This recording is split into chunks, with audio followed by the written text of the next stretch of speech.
Okay, welcome. This is Global Justice. And today we have two guests that would talk about Mexico. They are José Luis Granados Ceja and Hackbarth. Granados Ceja is a writer and podcaster with Venezuela Analysis and editor of Mexico Solidarity Media. And he writes a monthly opinion column for the Mexican Solidarity Project Bulletin. He also serves as a co-host of Soberanía, the Mexican politics podcast, helping English language audiences better understand the country, its politics from a leftist perspective. He is currently finishing a master's degree in the defense and promotion of human rights at Universidad Autónoma de la Ciudad de México. Kurt Hackbarth, he is a storyteller, playwright, journalist, actor, and translator. He obtained his degree with summa cum laude from Fairfield University in 1996. He got the Mexican nationality in 2007. He collaborates with Jacobin Magazine and Sentido Común, where he writes about Mexico and Latin America. He hosts Áreas Comunes in Sentido Común, and he's the co-founder of the podcast Soberanía, the Mexican politics podcast. He has participated in Al Jazeera, Canal 22 in Mexico, in a program called El Chamuco, La Octava with Jesús Escobar, En Contexto with Rubén Luengas, Capital 21, Barra de Opinión, El Aquelarre with Julio Astillero, and Diálogos por la Democracia. This is a program from UNAM. He has published in Animal Político, Revista Común, Tierra Adentro, Global, The Nation, and he wrote the following books. Interrumpimos este programa, Sinfonía número 1, Viaje a Montpatio. He edited, translated, and compiled De Chile, Mole y Pozole, Antología del Cuento Oaxaqueño Contemporáneo. He wrote and directed La Medio Diezmada, 2011. El Ostracón, 2012, in Teatro Juárez in Oaxaca. He co-created the play Espejismo Americano, 2021, with Baltasar López as co-creator and director. He teaches different literary workshops in Biblioteca Enestrosa in Oaxaca and in several places around Mexico. So please let us welcome them with an applause. Thank you. So the way we were going to split this up is that I'm going to start talking about mass media. Hold on just a second here.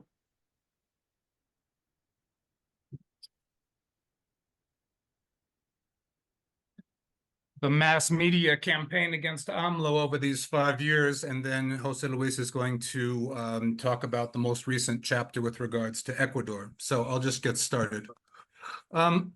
Anyone who's followed what's been going on with AMLO, López Obrador, and the fourth transformation over the last 5.5, almost 6 years, will know that one of the big adversaries that AMLO, his government has had to face, and this, of course, isn't unique to AMLO, but to any progressive Latin American government, has been a wall of opposition from international media. And it's just been uniform, and it's been constant, and they've used, every trick in their media book from lies of omission to lies of commission, to try to make life difficult for the Cuatro T. This began even before, this is of course gone on throughout AMLO's career, but it began even before he took office, when the US press started going berserk about the fact that he had invited Nicolas Maduro to his inauguration, when this was this was something that every previous president had done.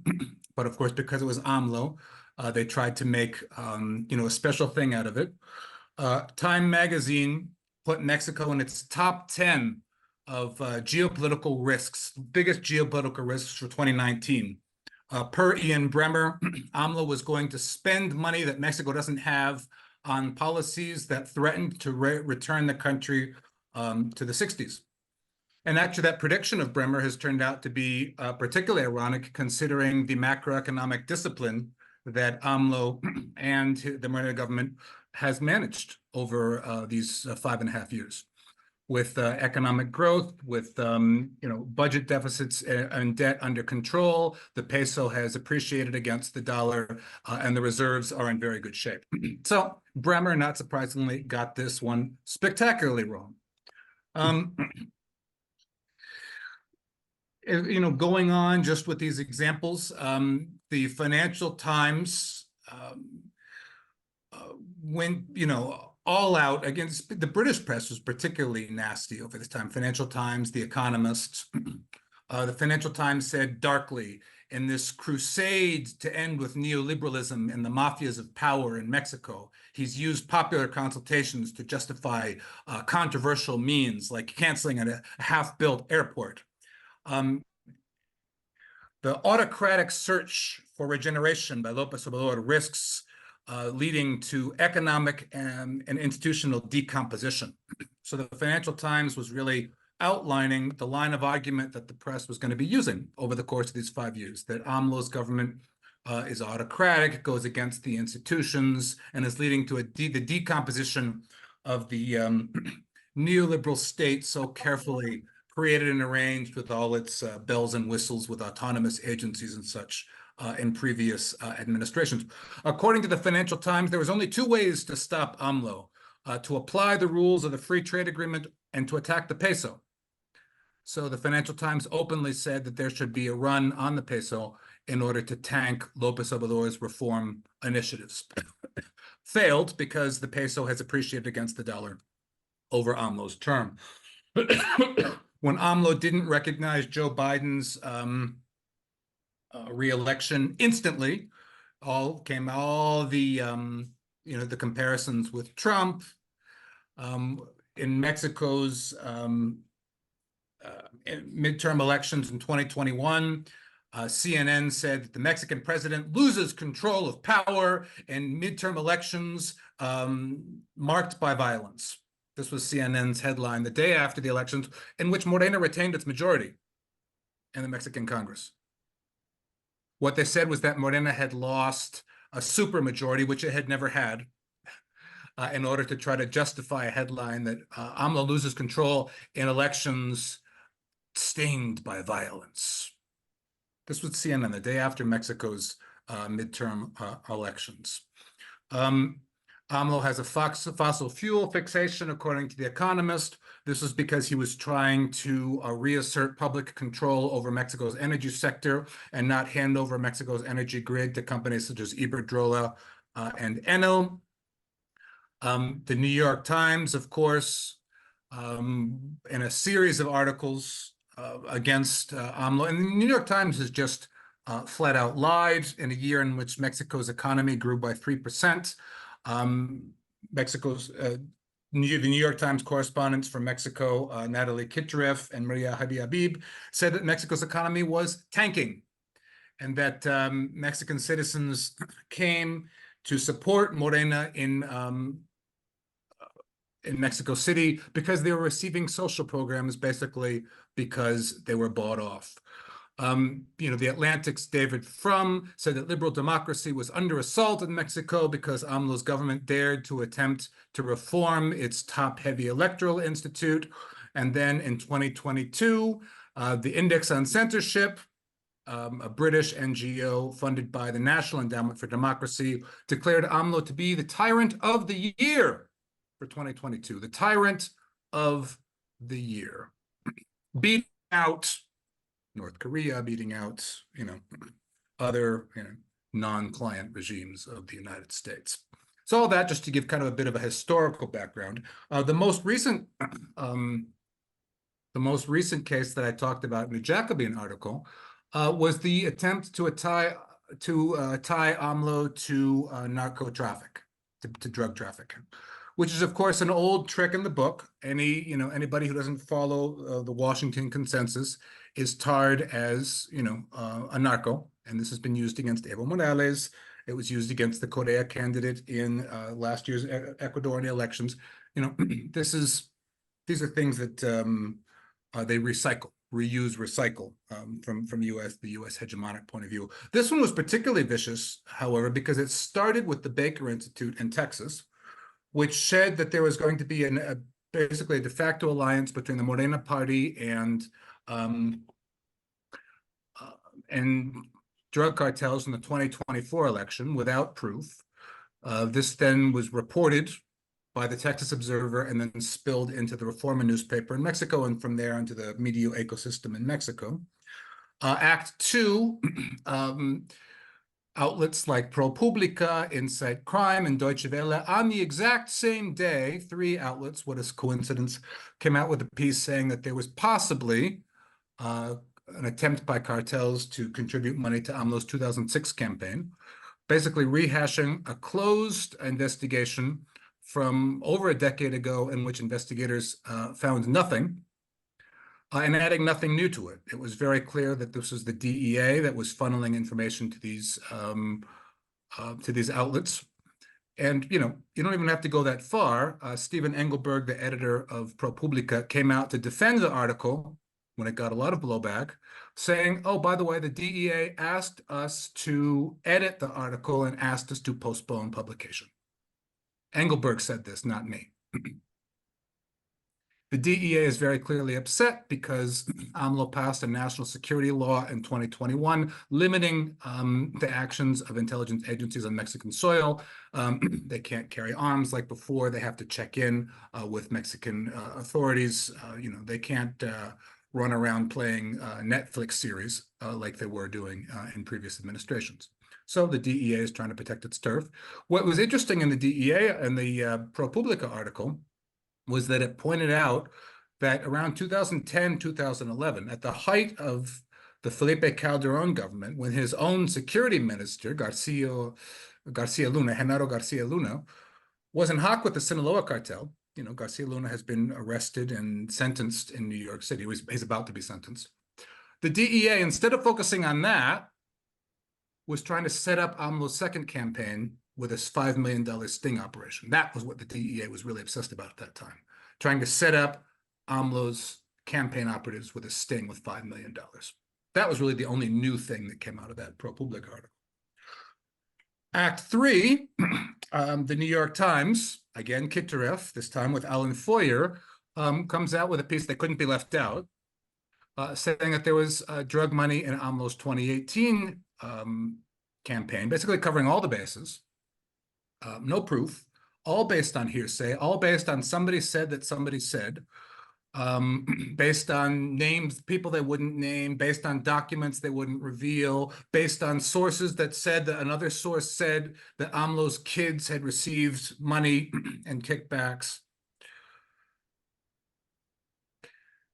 So AMLO criticized the article heavily, as did many, and it's funny that the New York Times has totally clammed up about it.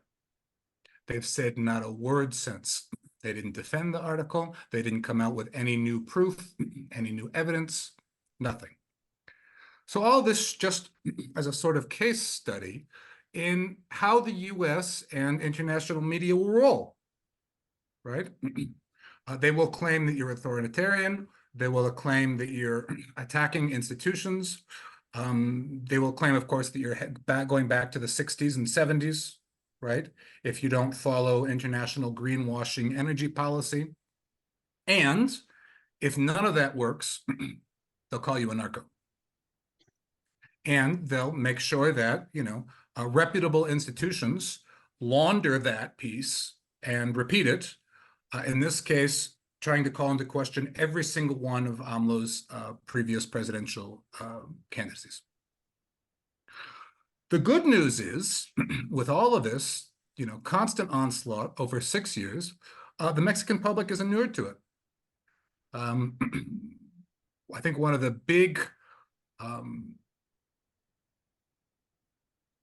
biggest changes in Mexico over this period, and I think this has a lot to do with the kind of the pedagogical function of the Cuatro T, has been a real politicization of the Mexican population, which predates 2018. This has to do with AMLO's previous presidential campaigns, the attempt to keep him off the ballot in his first campaign by stripping him of his political immunity, going back to the movements for 1988, and the student movement before that. This is a long-term thing. But I think the process has accelerated quite a bit over the last 5 years. A lot of that has to do with AMLO's morning press conference, the Mañanera, which, 2 to 3 hours a day, AMLO always dedicates a segment of that to pushing back against this kind of media malpractice that I mentioned just a few examples of. So it's been a real pedagogical practice with AMLO, with the media, with the public, to become a lot more media savvy. So the result of this latest series of hits about Narco AMLO, Narco Presidente, which, by the way, was backed up with a multi-million-dollar troll operation operating out of Argentina, Spain, Colombia, which flooded social media with the hashtag Narco Presidente, Narco AMLO, Narco Claudia. It wasn't just articles in the US press. Those articles then had to be weaponized on social media with a multi-million-dollar campaign across that Morena has blamed on the Atlas network, which would be interesting for a whole other talk. It hasn't worked. AMLO's approval rating went up about 10 points over the period of the narco attacks, and is, even according to the Financiero newspaper, which is hardly a friend of AMLO's, at its highest point now it's been in years, ranging between, whatever poll you see, 60 to 80% approval rating. So that's been the interesting thing to watch. The Mexican public is, to a large extent, vaccinated against these kind of hits, because there's just been so many of them. They've just been in such bad faith, backed up by nothing, that they don't have the intended effect. Anyway, I'll leave it there. I'll hand it over to José Luis to talk more about the Ecuador case, and then any questions at the end. Okay, I'm gonna jump in and actually share this video. Kurt and I wanted to show it to you because in a sense, it kind of captures everything that Kurt just said about the persecution. It's from the Mañanera. I know I'm talking to a crowd of people who are likely very well informed and probably maybe even watch the Mañanera, but I thought it was worthwhile to share this. It's about 5 minutes long. We'll start from there, and then I'll jump into the stuff around Ecuador. And if there's some folks who perhaps don't understand Spanish, don't worry, it has some subtitles for you. De los gobiernos extranjeros, no sé si de la CIA o de la DEA, con vínculos con los grupos conservadores de México, que no les gusta la transformación, que ven afectados sus intereses, sus privilegios, más que nada. Y como la gente sigue apoyando, pues echaron a andar esa campaña desde hace como 3 meses. Siempre ha habido cuestionamientos, pero esa campaña de narcopresidente surge a partir de una publicación de un periodista galardonado, premio Nobel del periodismo, que ya no hemos vuelto a saber de él. Supe por ahí que lo habían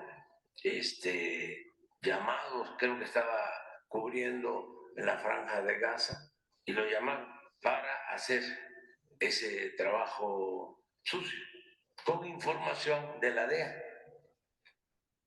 Esto está probado, porque ellos mismos hablaron que la información era de la DEA.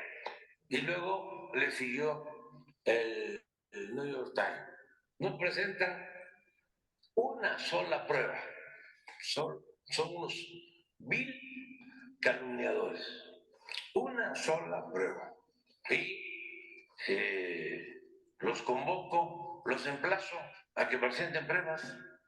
Entonces, en primer lugar, podemos enfrentar a la mafia del poder en México, y lo estamos haciendo, y también lograr que nos respeten los que pensaban que México era una colonia de gobiernos extranjeros y que podían hacer y deshacer y violar nuestra soberanía. Usted ha mencionado también que esto, algunas se dictan desde el exterior y habla de los que llama usted conservadurismo aquí en México. Sin embargo, también ha apuntado hacia el extranjero y ha señalado que ha notado, pues al menos desde el Departamento de Estado, una defensa al Poder Judicial en México porque representa el conservadurismo. ¿Consideraría entonces usted que desde Estados Unidos una parte del gobierno que hay ahí busca fomentar o busca fortalecer la oposición en nuestro país? Sí, sí. ¿Con qué finalidad? Para tener un gobierno débil en México y poder ellos meterse. Esa es la vieja concepción política de dominio que ha existido en la política exterior de Estados Unidos desde hace 200 años. Es un bloque y tienen información de la DEA. Por eso las campañas, lo voy a repetir para que quede claro y que nunca, jamás se repita un hecho así en nuestro país, sobre todo para los jóvenes. En el gobierno de Calderón llegó al acuerdo de enviar personal de la Secretaría de Marina a formarse a Estados Unidos. Se formaron en el Comando Norte un grupo de élite para combatir el narcotráfico bajo la dirección de la DEA. Y desde la Embajada de Estados Unidos en la Ciudad de México se les ordenaba a los marinos mexicanos lo que tenían que hacer. Eso ya no sucede, porque eso es violatorio de nuestra soberanía. Entonces, hay quienes añoran ese tiempo y como ya no pueden, entonces ¿a qué se han dedicado? A tirar lodo, a querer llenarnos de fango. Habla del Departamento de Estado de Estados Unidos. En particular de las agencias.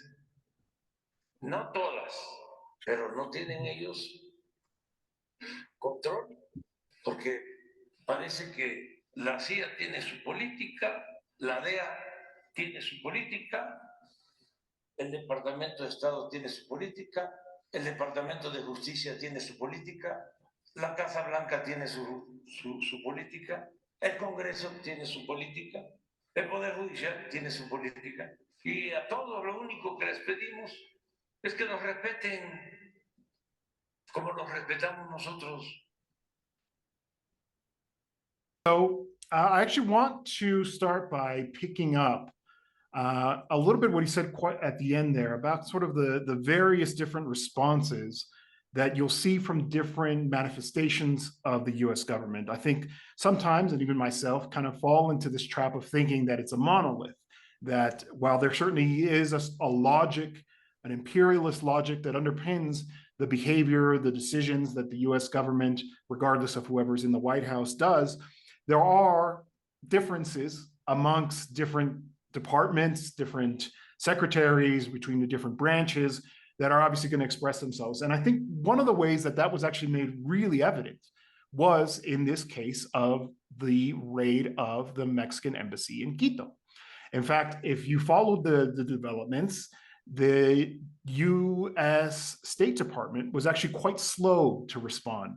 As you know, I mean, this is a well-oiled machine. When there is something that happens to that degree, something so flagrant violation of international law, well, you will certainly see a kind of a quick response. And in this one, the State Department took its time, and it actually ultimately issued a very weak statement, a very tepid statement, saying that, oh, we condemn any violation of the Vienna Accord, et cetera, et cetera. And in fact, López Obrador, seeing this response by the State Department, releases the video of the security cameras from inside of the embassy.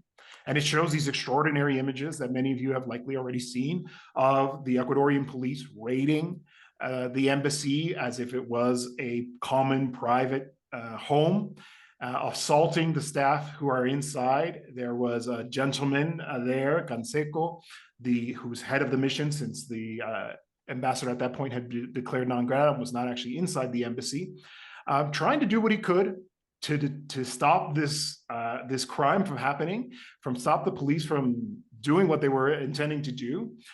He's thrown to the ground, I think, and at the very end, in an act of desperation, even tries to like bang on the vehicle that's taking away Jorge Glass. And these images obviously reverberated around the world. And shortly after, what do we see? A much stronger statement from the White House. So obviously not the State Department in this case, but the White House saying, no, we condemn this, and specifically, and we have disagreements with this. And so I think it's important to kind of keep in mind when we think about the way that we conceive of resistance to US imperialism in places like Mexico and Ecuador. So with that being said, I actually wanted to go back much further before we get into what happened with Ecuador and Mexico, and where do we expect things to go moving forward. So I actually lived in Ecuador from 2014 until the end of 2016. I was working for Telesur English at the time, and I viewed it as a responsibility of mine, being a journalist, living and working in that country, to familiarize myself with it. And I've tried to keep up with Ecuadorian politics since.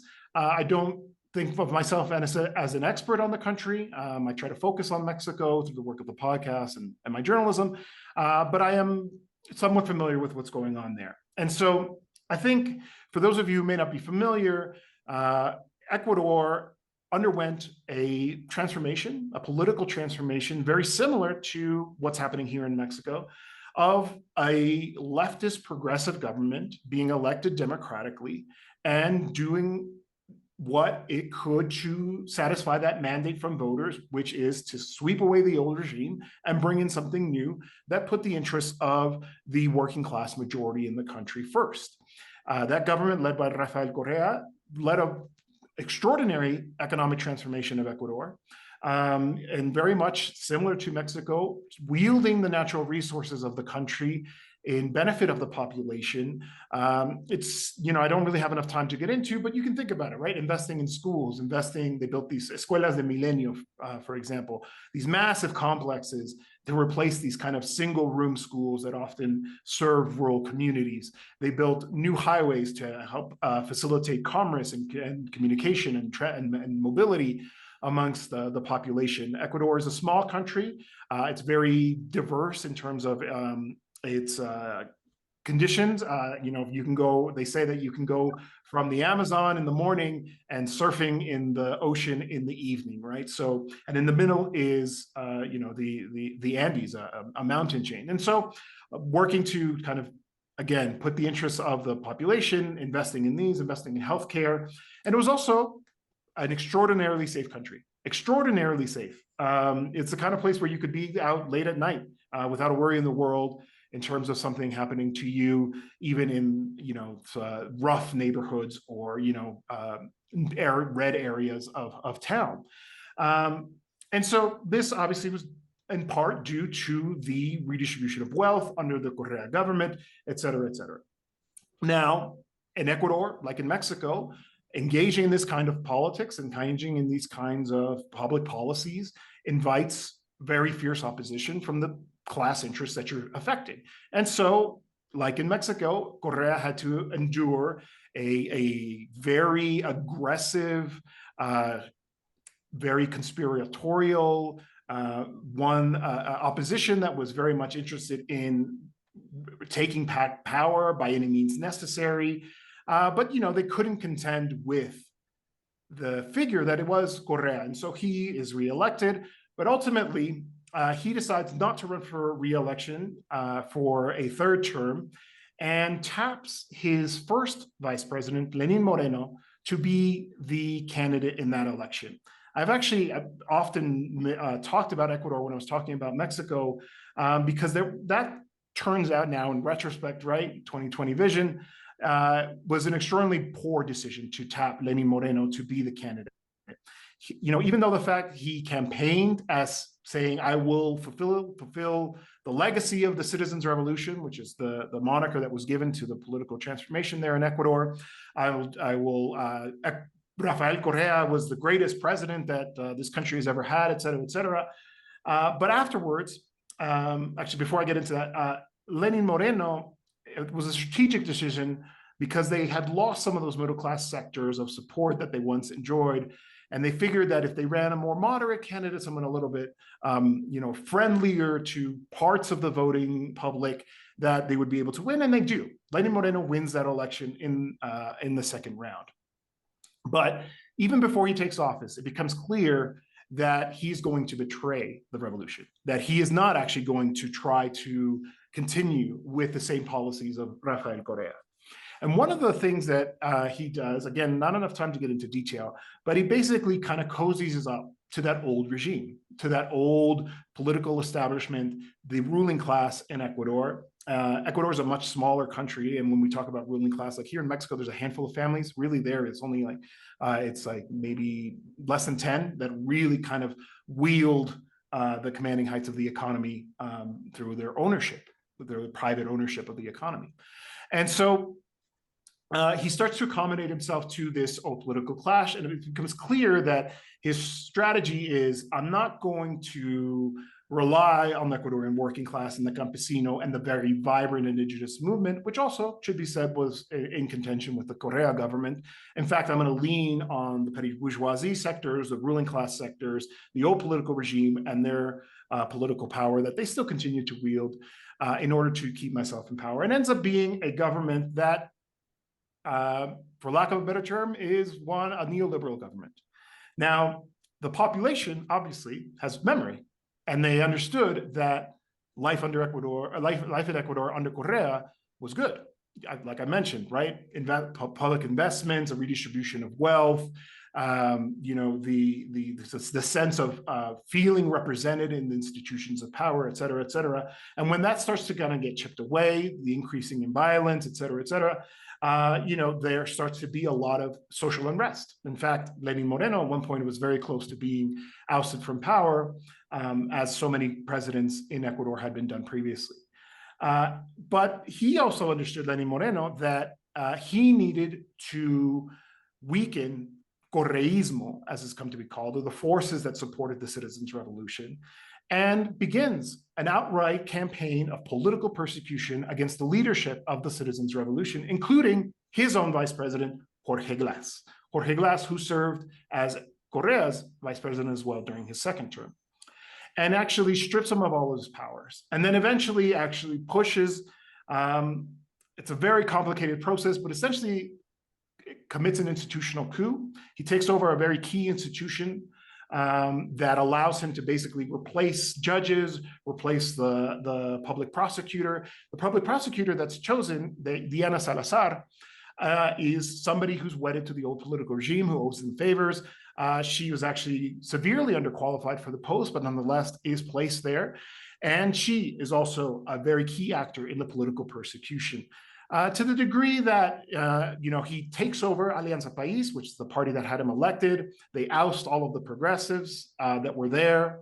And they actually, understandably, go and try to form a new party. And they are faced with countless barriers to prevent them from doing it. So political persecution is the name of the game under Lenin Moreno. And one of the victims of this principally is Jorge Glass, because he has a high profile, because he was vice president. Ultimately, he is ousted from his place as vice president under these trumped up charges, et cetera, et cetera. So this goes back a long time. And this continued into the subsequent government. So Lenin Moreno miraculously finishes his term. And then there's a new election. He decides not to run again, knowing full well that he was going to be, he would lose terribly in that election due to his lack of popularity.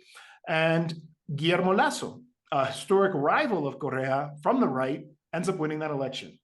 And Guillermo Lasso, likewise, engages in that political persecution against the supporters of the Citizens' Revolution because despite all of this persecution, they continue to be the most important political force in the country. They are still the biggest political force in the country, and that's been clear from the election results. Excuse me. So Guillermo Lasso ends up actually getting caught up in a corruption scandal, and there's a feature inside of the Ecuadorian Constitution, which is actually promulgated under the leadership of Rafael Correa, precisely to kind of attend to the fact that this is a country where presidents get routinely ousted, and it's a mechanism called la muerte cruzada, or a simultaneous death, where basically by decree, in times of extraordinary conflict, arguably it didn't actually qualify at the time, but Guillermo Lasso, fearing impeachment, fearing his ouster, calls for the muerte cruzada. And that means that his mandate is suspended, it ends prematurely, and as does the National Assembly, and snap elections are called. In these snap elections, Rafael Correa's party, now they were able to kind of borrow the registration of a different party and were able to present candidates.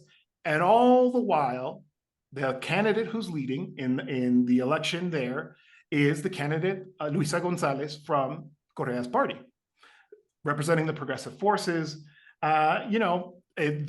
She was very, very close to winning in the first round, nearly getting meeting the threshold to be able to avoid a second round, doesn't.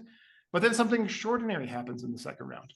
So right before election time, one of the minor candidates, Villavicencio, his name is assassinated on the campaign trail in Quito under very suspicious circumstances. It was obvious that there were very credible death threats against this gentleman, Villavicencio. He actually was meant to have police protection. He was meant to travel with a bodyguard. He was meant to be in an armored vehicle. But conveniently, on this day that he's assassinated, his bodyguard is not available. His armored car is not there to pick him up. And when he exits a campaign event, he is met with a hail of bullets and is killed on site. And so this death changes the entire scenario of the election. And when suddenly it looked like, whereas before it looked like Luisa Gonzalez was going to win, the Correísta candidate, suddenly she starts losing support. And so her dropping in support, losing support is very much tied to this assassination. Why? Because there were economic, media voices, political forces that were driving this narrative that it was the Correístas, that they killed him because he had some dirt on them. Conveniently, the people who are arrested in connection to this, how do you say it in English? Like the actual actors who committed the crime, so not the masterminds, but the actual perpetrators of the crime, they're arrested and they're actually jailed. And on the single day, nearly all of them are killed simultaneously to ensure that the truth of who was actually behind this assassination was not revealed. Okay, that's the context. That's the operation. Ultimately, Noboa, who's important to mention who he is the son of a banana magnate. He is a mi rey, as we would call them here in Mexico. Very inexperienced, very young, very arrogant, lacking political skills, but he kind of captures that sentiment and he wins, and he's the president today. So, and likewise, Noboa continues this political persecution because he understands who's the greatest threat to my ability. Remember, these are snap elections. He's going to have to run for election again in 2025 for a new mandate. And so he understands that who is my biggest rival? It's the Citizens' Revolution. I need to continue the political persecution against them, and opens up again this persecution against Jorge Glass, who makes the decision to seek refuge in the Mexican embassy in December of last year. Mexico has played historically, as we likely know here, Rudy, in this room, a role of defending political asylum, has done so, receiving the Spanish Republicans in the 30s, receiving the exiles from the dictatorships of the Southern Cone and in Central America. It's a tradition that a lot of Mexicans are very much proud of. And so actually, specifically in the case of Ecuador, Mexico has supported those who've been facing persecution, the Correistas. Many of Correa's ministers live in Mexico because they are afraid of going back. A handful of them continue to do political work, obviously, inside of Ecuador. But this is the circumstance. So he asked for asylum. And there's an interview that was published today with Alicia Bárcena, the foreign minister, where she talks about some of the details that hadn't quite come to light.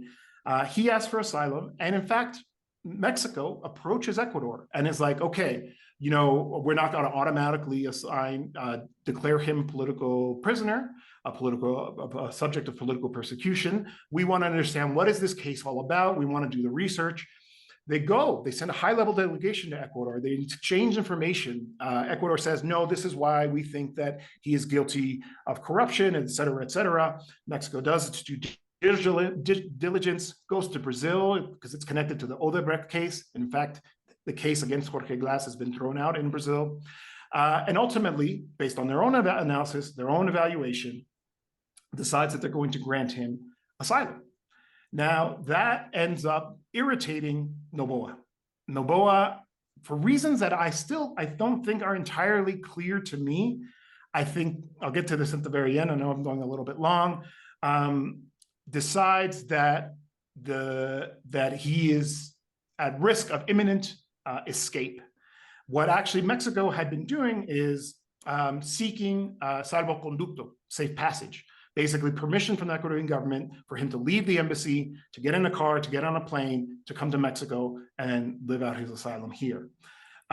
So Noboa gets really upset when López Obrador basically tells you what I just finished telling you about the political assassination, how it's under very dubious circumstances, somebody is killed, and it ends up benefiting this politician, Noboa, who ends up winning the election. So that really irritated him.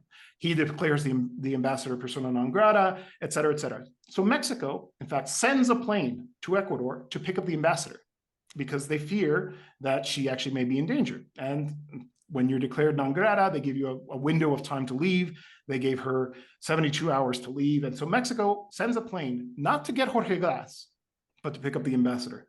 And Noboa interprets this as an attempt to go and take Jorge Glass. And in fact, Alicia, in this interview, Alicia Bárcena, the foreign minister of Mexico, says that the police were convinced that they were trying to hide him in the trunk of the car and were following and monitoring the ambassador as she was carrying around her work, et cetera, et cetera. So anyway, all that to say, that culminates in the incident that we all saw, that we all witnessed in the videos that we're now familiar with, which is an illegal raid, violation of the Vienna Agreement on Consular Relations. No matter how you look at it, there is no way to justify what happened. In fact, one of the points that Mexico has made, that has been made consistently, is that even in the times of the dictatorship, this kind of violation of the sanctity of an embassy never took place. It's absolutely extraordinary. And all of that to kidnap, and I use that word specifically, when you arrest somebody, it's because you have jurisdiction. Ecuadorian police do not have jurisdiction inside the Mexican embassy. The only time they can even enter it is with the permission of the authorities of the host of the country, they did not obviously have that permission. And so he was kidnapped. He was kidnapped by Ecuadorian authorities and is in ill health. He's already had somewhat fragile health. It seems like he actually attempted to take his own life at one point. And so this is now Mexico is now demanding that they hand over Jorge Glass. Mexico has made the decision. We are granting asylum. So therefore, he is, under international law, under the protection of Mexico. So what Ecuador is currently doing is holding a figure that is under the protection of Mexico kidnapped illegally under international law. And so Mexico is demanding that he be returned and that he be allowed to enjoy asylum inside of Mexico. Now, I'll close with this. You know, it's interesting that, you know, the presentation that Kurt gave talking about the way that López Obrador is vilified as an authoritarian, that he's a threat and blah, blah, blah. And it's extraordinary because you know what his government decided to do, obviously, on that, you know, very immediately breaks relations with Ecuador, says we are breaking diplomatic relations.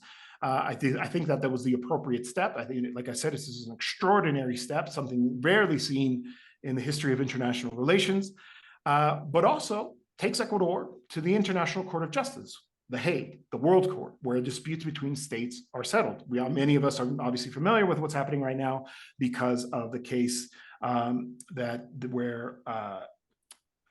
between Palestine and in Israel, where there is this case around genocide.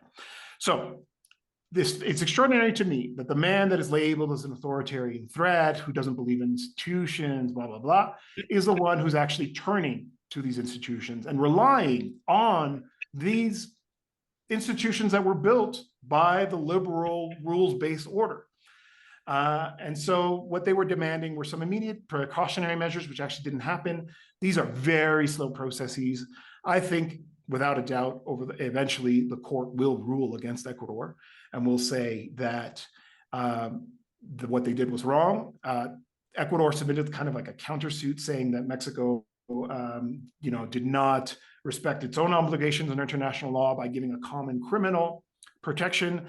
If you read the document, you don't have to be a lawyer to understand that it's the country that is offering asylum that decides whether or not it is. And like I detailed earlier, there actually was a whole diligent process to decide whether or not this was a case of political persecution. So I think Ecuador's case will be thrown out. I think they will rule that they violated the Vienna Accord. And so Vienna Convention, I'm sorry. But the way things stand now is that there are no diplomatic relations between the two countries. And Noboa, just to finish on him, again, he is a Mirrey. He is the son of a banana magnate. He is somebody who's never really had to work a day in his life. He's somebody who jumped into politics because he found it interesting. He's a very poor politician.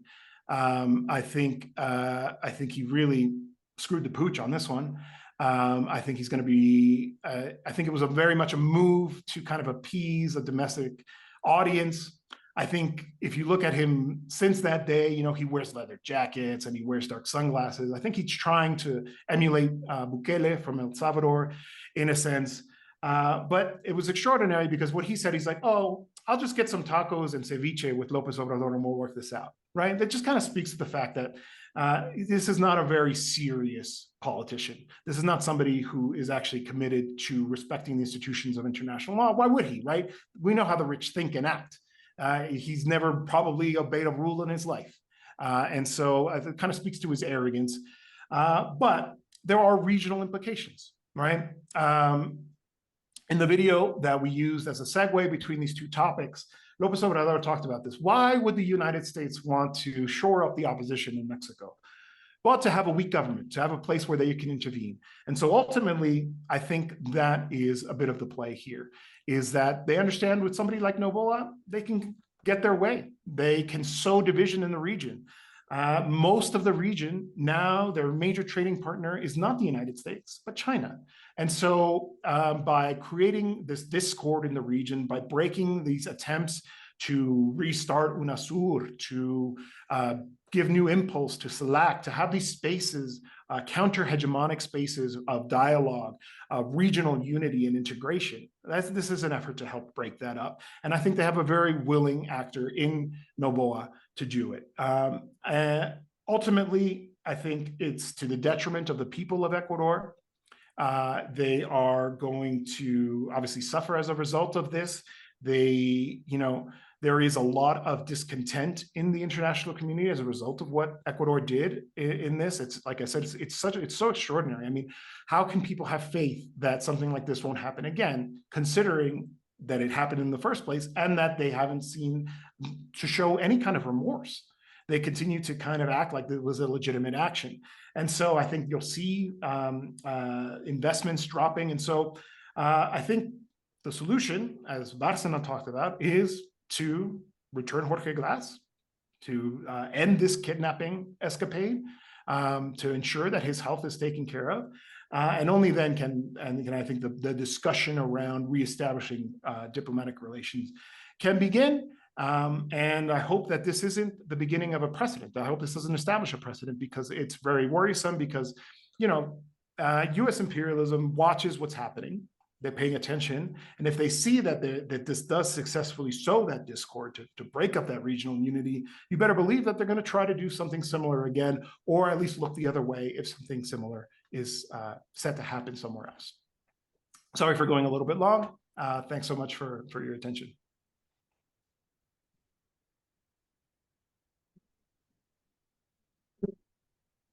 I can't make out at all what's being said. Could somebody in the chat just kind of let us know what's going on? I can't hear at all what is being said inside the room by the person on the microphone. I apologize. We have time for a couple of quick questions if you just want to put them in the chat so we can read them, because we can't hear the audio.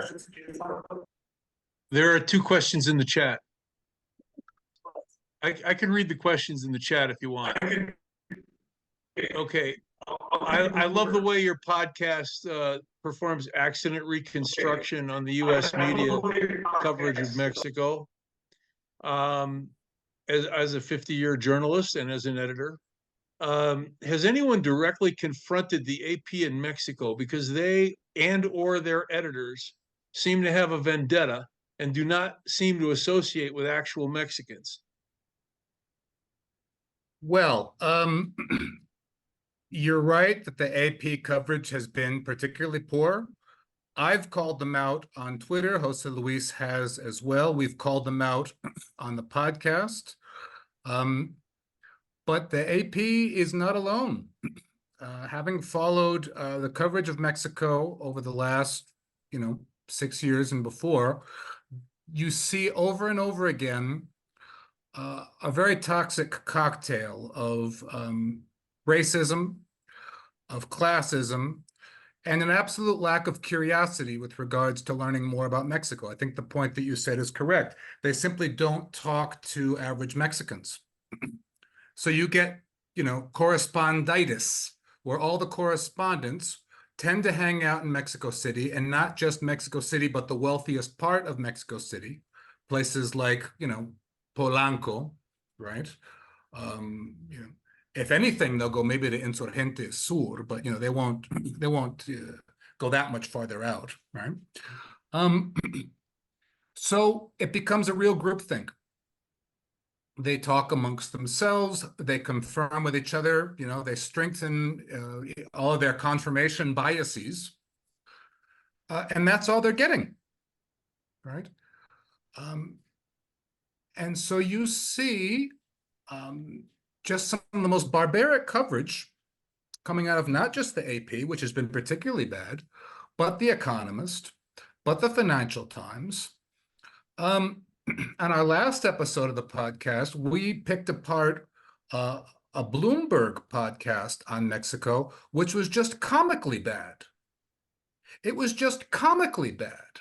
This was Andrea Navarro, right, who is the Bloomberg correspondent in Mexico.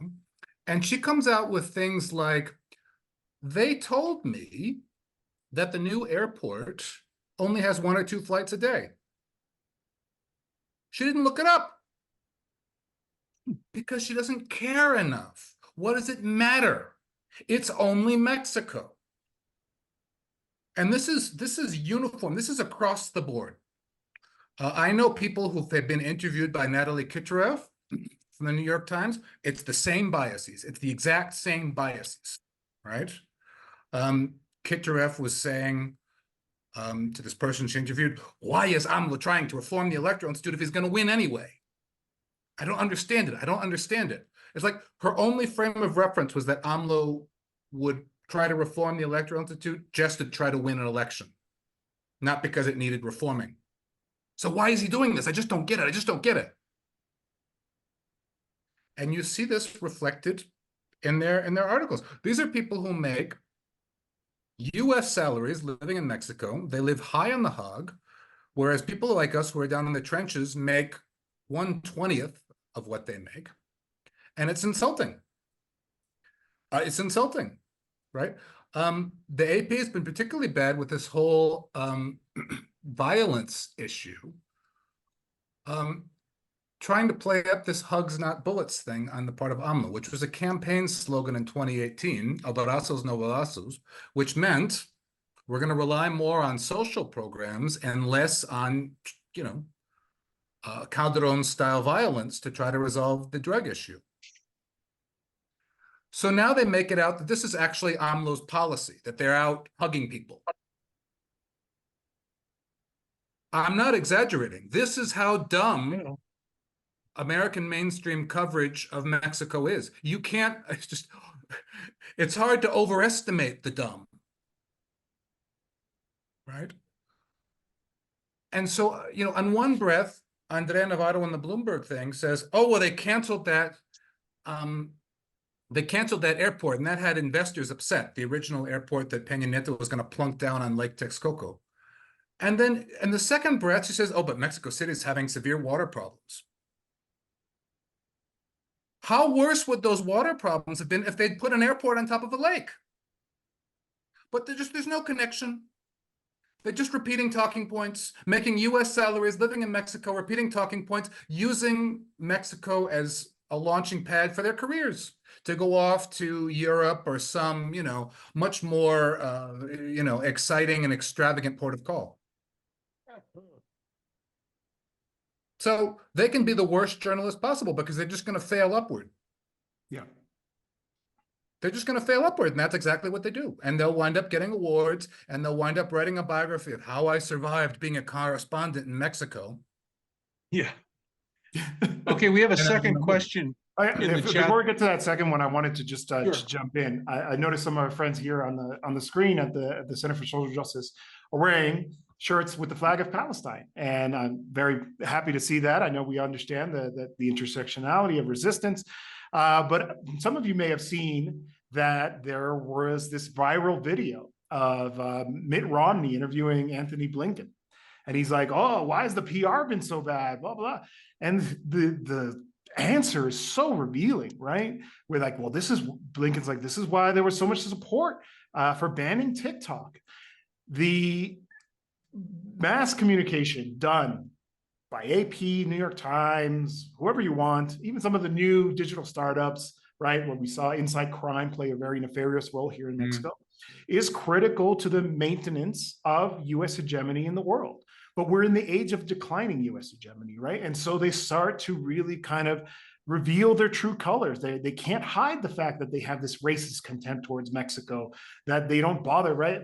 Kurt was talking about this Bloomberg podcast, and it's extraordinary because at the very beginning, they admit, they're like, oh, you know, you'd think that the news would talk more about Mexico. Mexico's the #1 trading partner of the United States. It's not China, it's not Canada, it's Mexico. Like, you think that we would talk more because this is actually more important, but we spend most of our time talking about Europe, blah, blah, blah. And it's like, wow, okay, some contrition, good. And then right in the next sentence, the person's like, I thought I was going to like speed read this morning. I didn't have time, and I thought that would catch me up. Like, imagine thinking that speed reading in the morning is going to be enough to kind of be caught up with a country as diverse, as large, as important as Mexico. It's extraordinary. And I mean, it's not the only reason, but a lot of it's just racism, right? They don't think that we're valuable enough to bother learning about, right? And so I think that's where you see a lot of this too. And I'm also reminded of a very famous interview that Chomsky did, where he says, he's like, no. It's not that I don't think that you believe what you say you believe. I have no doubt that you believe what you're saying. What I'm saying is you wouldn't be there if you didn't believe what you believe. These people are selected to be the correspondents in here. In fact, many of the outcasts from Venezuela ended up in Mexico as soon as López Obrador was elected, because they know that these are the instruments that we're going to use to perpetuate US hegemony, to create, to generate that, the manufacturing of consent for intervention, for the maintenance of US imperialism. And so I think that's a big part of it. What does that mean? That means we got to look elsewhere, right? We have to do the really work and support it, right? Kurt and I are doing this podcast, and I'm really glad. I love reading the comments from people saying that, wow, we've been looking for something like this. It's important to support it, right? Because, Kurt and I are working class guys, right? And so we don't make those US dollar massive salaries. So I think it's important to also support these initiatives, things like Venezuela Analysis, where I work. It's been around for 20 years, right? You can go back to our archives, to stories that for 20 years ago. I think with Mexico Solidarity Media, with the podcast, support economically if you can. We're going to do a fundraising campaign soon, but also, sharing with your friends, getting it out there. Because I've really, occasionally, maybe you'll find something good from mainstream media, but really we should be supporting people who are on the ground, people like us. You know what they're following? They're following, if Trump says it, there's a whole substrata of people that they inculcate it immediately. It becomes part of their interpretation of the world, and that's employed. People are to employ that tactic. Say it, whatever it is, just come out and say it. I'd like to give you the second question.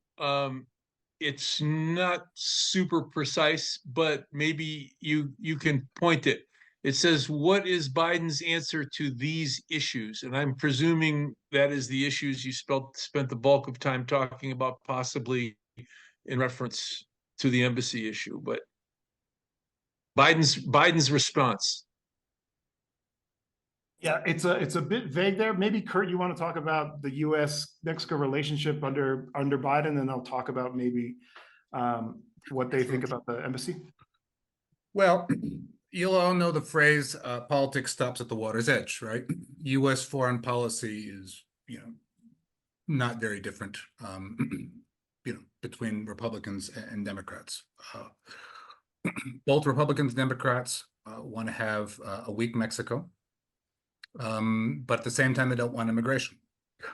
They want a disunited Latin America, but at the same time, they don't want immigration.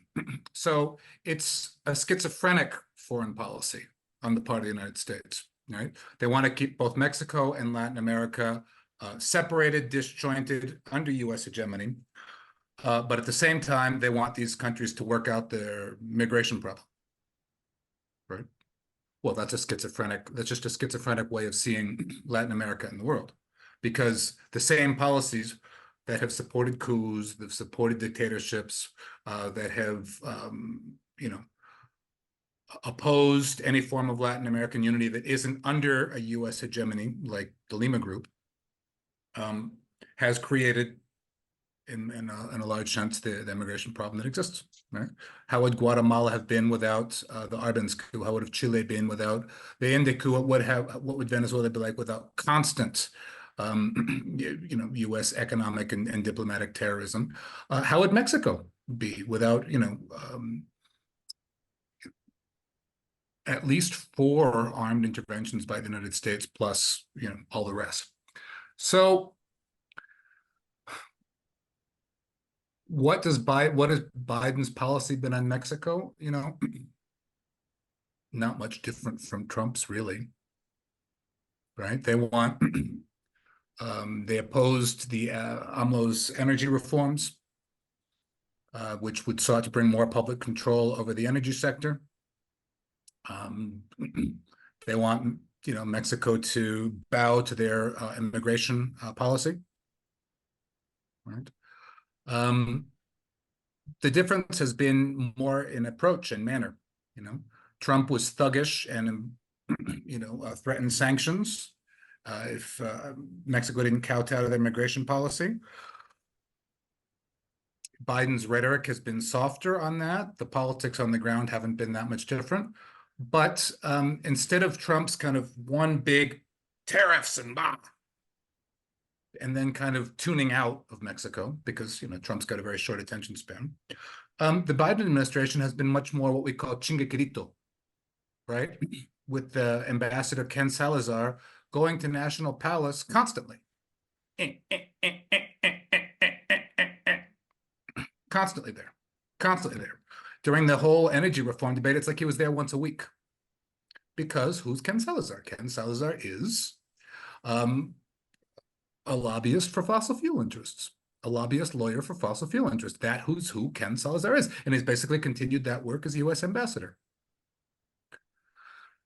So, it was interesting when AMLO went on 60 Minutes and said, look, if you want to deal with immigration, let's do, a $20 billion program for Central America. Let's do legalization of Mexicans who've been in the US for more than 5 years. Let's drop the sanctions on Venezuela, and let's drop the embargo on Cuba. I was following the 60 Minutes social media afterwards. 60 Minutes is hardly Breitbart. It's hardly Fox. It's 60 Minutes. It's pretty staid. People were going ballistic on the 60 Minutes social media. Ballistic. It's blackmail. AMLO's blackmailing us. If we don't give him what he wants, he's going to send in immigration. So, my God. 4 years of Biden hasn't moved the dial much on this rhetoric at all. It's just as xenophobic and hysterical as it was in the Trump years, from what I see. Yeah, I wholeheartedly agree with Kurt's analysis there. I think, if anything, it's just been a bit of a shift slightly in some of the language and some of the form, but ultimately the substance is exactly the same. The bipartisan imperialist consensus. There's a meme floating around where it's like, who are you voting for this year? And it's like one color, a blue sign for Zionism and a red sign for Zionism, right? Ultimately, when it comes to international relations in particular, there is definitely more in common that makes them different. I think López Obrador has probably done a pretty good job of managing that relationship, both in the case of Trump and in the case of Biden. There seems to be cordial, respectful relations. I think, like I mentioned in my presentation, there is a difference depending on who you're talking to. The relationship with the White House is a little bit better than the State Department. The State Department is largely run by the bureaucrats inside of it. It's not so much the people at the top, and they are career servants in that who are committed to the U.S. imperialist project. So I don't expect too much difference from that, and you'll see them pay lip service like we did around, like, oh no, we have to respect international law and all this kind of thing. But they're also careful to not go too far with that, because if you really start to stress the point of international law, then you're going to see that the U.S. is backing a genocide in Palestine, and that's going to have consequences, right? Anyway, in the case of the spat between the diplomatic disagreements between Ecuador and Mexico, my personal opinion is that it'd be best if the U.S. stayed out of it, right? That didn't intervene whatsoever. We know there's probably a lot of kind of back channel communications that is happening in terms of that. I don't think that what would have happened without at least the ambassador in Ecuador knowing, the U.S. ambassador knowing that was going to go down, and certainly didn't make any steps to stop it. So, I think they are accommodating to the rules-based international order, which is the language that they like to use, up until the point where, it's no longer convenient. And that's, I think, important for us, for people who are observing this process, who are accompanying political transformations in Latin America, who live and work in Mexico, just to understand kind of what is the nature of U.S. imperialism, just so that we don't get fooled, right? Like, so that we don't start to think that perhaps a change in the White House is really going to do things. I do think that, Trump presents a very real danger to Mexico, which is worth highlighting. In the sense that this is not a pitch to vote for Biden. I don't tell people to vote or not, because it's not, or who to vote for. That's not my place. I'm not a U.S. citizen. I don't intend to ever be. But I do think that if Trump is elected, and it's increasingly looking like he will, if you pay attention to what he's talked about when it comes to Mexico, he says he regrets not engaging in direct military intervention, unilateral intervention inside Mexico. His think tank has laid out explicit plans for bombing Mexico unilaterally. I think if that does happen, it's going to present us with a very challenging situation of needing to unite forces on the basis of rejecting unilateral military action. It would be very difficult. As we know, we have a very intransigent political class in the United States that is unwilling to listen to public opinion. Again, I keep citing Palestine because I think it's the issue of our time. But the public, even Democrats, are against it, and there they are, right? like continuing to support Israel and Netanyahu. I think it'll be a very challenging situation, but I think our responsibility will be to mobilize the pressure to end that, because I always say, kind of in a tongue-in-cheek way, but they talk about like, we'll just bomb the drug labs. We got to do something about this fentanyl. It's not like organized crime groups have billboards on top of the buildings where they're storing the precursors or whatever, or the fentanyl or the drugs that are making it into the United States. If the United States military engages in unilateral action, a lot of civilians are going to die, right? Our friends and family are going to die. And that is a terrifying notion to actually contend with, especially the fact that it is very much a possibility. Why do I say it's a possibility? This idea of unilateral military action against Mexico by the United States, it was actually first kind of came to public light in Mark Esper's memoir. He wrote about how Trump was like, well, what if we just bomb the labs? They won't even know it was us, right? And look it up. Look up the stories that came out when that memoir was published. And everybody treated it like a joke. They're like, Trump, he's so silly. He's so dumb. Of course they would know who it came from. And then suddenly this idea of unilateral military action, be it by drones or boots on the ground, however you want it, became a mainstream idea. It is a mainstream idea today. It was the substance of the State of the Union address. Yeah. If you listen to the State of the Union address, our Hitler, in his attempt to sound strong and yelling, gave a very Hitlerian presentation, going from one nation to the next of where the U.S. was going to conquer. And here in the United States, they still talk of Netanyahu. In order to be insulting, they will not say Netanyahu, not Netanyahu. They won't pronounce it the way you do. And the same thing for Putin. I mean, it's whatever way they configure stupidly, something that has been attributed to children. I think children have given up being that stupid. But to use that kind of styling in order to be insulting and to drag the other side down. Yeah. Well, anyway, that was pretty much all I wanted to say around that. It's just that we need to understand the nature of the imperialist beast. We shouldn't allow ourselves to fool ourselves into thinking that, just because there's a Democrat in the office, that's going to substantially change things. Ultimately, there are class motivations behind this, right? The United States is the guardian of the transnational capitalist class, and it's going to continually, endlessly defend their interests to the detriment of our working class interests. I think there was one more question. Maybe we can just do the one more. There was one more, and it touched on the press, which you may have covered in the first question. For Kurt, whether you explain the media coverage against AMLO resulting from government pressure or financing of the journalists or coincidence of interests. I think you covered it, and you may feel that there's some more to address there, however. Well, I think Jose Luis put his finger on it with that Chomsky quote, right? With that British journalist. What was his name? I don't remember. Anyway, I remember exactly that clip. That I know you believe what you're saying, because if you didn't believe it, you wouldn't be there. American elite journalists are there because they have a certain worldview.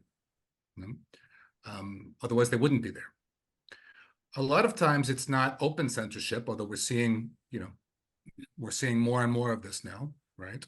The U.S. is banning TikTok, Israel's banning Al Jazeera, right? Open censorship is becoming all the vogue now. But a lot of times it's self-selecting, right? Like Jose Luis, I think, and I would never want to work in the New York Times, right? It wouldn't even occur to us. It wouldn't apply. So people get to the New York Times by a self-selecting process of, those who believe in the New York Times worldview, right? So that's one thing. The second thing, and a Mexican academic, Osvaldo Zavala, has pointed this out, is this alarming uniformity of thinking between elite U.S. journalists and intelligence agencies. These people at elite publications simply internalize the worldview of intelligence agencies, and they believe it. So when you have somebody at at Public over there, right? When they get a good leak from the DEA, it doesn't even occur to them maybe to say, let's confirm this. Let's, the DEA might be lying. They might be using me. They might be using us. Why are, these different publications all getting the same links? No, right? Because there's just been this internalization of the point of view of intelligence agencies, which has been hastened along by Russiagate and other, and other things, to the point now where, an alarming number of Democrats are gung-ho on CIA and, FBI and the DEA. So that creates a bevy of journalists who are just waiting for the next leak from intelligence agencies and are very prone to believe them. So if the DEA tells these journalists that AMLO's a narco, and they know because they've been investigating him, and they're just gonna, pepper them with, with their documents and with a source and with that, you'll get a lot of people who just regurgitate what the DEA said like scribes, which is basically what these pieces were. It was the DEA's point of view, right? It was the DEA's point of view on Mexico. Is the DEA interested in the truth? No. The DEA wants to protect its turf because the DEA has to justify its budgets. And if it's not active in Mexico, it's not going to be able to have, as big of a Latin American related budget. Does anybody know that the former head of the DEA in Mexico, Nick Palmieri, was forced out because he'd been meeting in Miami with lawyers who represent cartel people? You might not know because it was hardly mentioned in the US press. Google the case of Nick Palmieri. He was the Mexican head of the DEA down here, living, a Gatsbyan life in a mansion in the state of Mexico, flying off to Miami to meet with compromised drug lawyers, socially. So they moved him out of Mexico, they moved him into Washington, then they kind of got rid of him on the hush-hush. But you don't hear about these things. You don't hear about these things. It's maddening. Right? And that's, I think, speaks to the question. So I think it's a combination of things. It's a combination of the fact that elite journalism is self-selecting, and because, US journalism corporate journalism has largely dropped any semblance of an adversarial approach to the intelligence agencies, so they just accept what they say point blank. And with Mexico, that means, a biased point of view, which is going to support militarization, continuation of the drug war mentality, of the kingpin mentality, which means picking off kingpins with this, the perp walk, the whole big show, right? With the idea that this is going to somehow magically end the drug problem without, focusing on the demand side in the US. It justifies them, it justifies their budgets, it justifies their interventionism, and it justifies the military-industrial complex ultimately, because it keeps the arms flowing to Latin America. And that's what they want to do now with Noboa in Ecuador. Laura Richardson of Southcom, as soon as Noboa was elected, she was right there. Laura Richardson was right there in Ecuador. And the Lasso government and the Noboa government has signed several laws giving U.S. armed forces basically carte blanche in Ecuador's territorial waters, air, and land. Immunity from prosecution, freedom of movement, right? Ecuador is their playground now. So they can use that as a jumping off point for the rest of South America. This is why Laura Richardson said fentanyl is about to become an epidemic across South America, because that's the perfect pretext. It's the perfect pretext. It's a continent-wide drug war. Perfect for them. At the same time, Laura Richardson says, South America, Latin America's got some of the world's most important resources. Wink, wink. lithium, oil, the Amazon, fresh water. It's all right there. And the US press doesn't, doesn't and won't question that from the corporate standpoint. I'll just jump in to say thank you so much for having us. Thank you for paying attention and accompanying the presentation, for the questions. I know we had some technical issues, but hopefully everybody got something out of that. And the only other thing is also, follow our work. Kurt publishes at least monthly for Jacobin. In fact, I think your next story is on the whole Ecuador situation. So be on the lookout for that. I publish at truthout.org. In fact, I got a piece coming out tomorrow or Wednesday around the student encampment in support of Palestine here at UNAM. So that should be coming out soon. Follow us on social media, like and subscribe to the podcast. And the best thing you can do is share with your friends as well. Help us reach a wider audience. Thanks again so much for your attention.